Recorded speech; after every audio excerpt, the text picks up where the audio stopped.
Hey, Professor Harris, this is journal entry number 6 for TA300 Online, in which I'm going to be talking about a recent debate or conversation I've had with another person regarding what is art or theater, or in my specific instance, a TV show. So, my conversation didn't actually happen until today when I went to Professor Redmond's costume designing class and I sought out Levi, who's also in the class with me, and in our online class.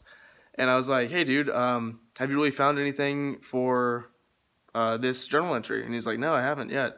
I haven't been able to remember anything. So immediately we started kind of like bouncing ideas off each other of like, our plays that we have seen recently and other such things. And it seemed like we had a pretty good agreement of what we liked and disliked, and there wasn't really much disagreement between the two of us until later when he brought up the fact that he didn't like The Office. And so immediately I was like, oh, there's what we have to talk about. So basically what I could get from him was he understands that it's like a popular show, but he just doesn't really get the dry humor in it, as he calls it, the dry humor. Which, to each their own. Like some jokes I don't necessarily find funny, but I would argue that, first off, The Office isn't just a dry humor show. It's a cumulation, or combination, I guess you'd say, of multiple different types, whether it's subtle humor, situational humor, dry humor, or I guess practical humor. And a good instance of that is, throughout the show, there'll be a lot of times where the individual characters like try to be funny, or not necessarily try, but do funny things on purpose. Like the character of Jim Halpert, who is portrayed by John Krasinski, who's kind of like the Office prankster, always pulling one over on characters like Dwight. Whether he's putting Dwight's stuff in Jell-O or putting more keys on his key ring or something.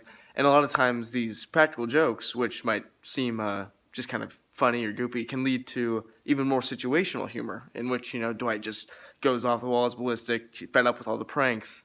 There's one episode where that happens, and then he starts demanding Jim get transferred. And then this opens up a whole can of worms with employees complaining about other employees and all like the new truths coming out and all those sorts of things. So I just really think that the humor in the show, like different styles of it, play into each other and off of each other in a really good way. And also that kind of brings me to my next point, which is that The Office really seems to have a great affinity, not just for its lead characters like Michael and Jim and Pam and Dwight, but also it's like kind of, I guess you could say, more background or minor characters, but they really feel like at times they can just steal the entire show. And, you'd think like in that particular scene, like they were totally the lead. For instance, and this totally goes off of what I've said with, the different types of humor. For example, there's this one episode where one of the employees gets hit by a car. She's in the hospital and everybody goes to visit her. And, someone asks like, oh, are you in pain? And she goes, no, they got me hopped up on pain meds. And then all of a sudden, the old man, Creed, just pops out of nowhere and goes, oh, really? What kind? And he's like getting all like the details and like, he's totally serious. But for us, like, that's just a great instance in which, we see dry humor.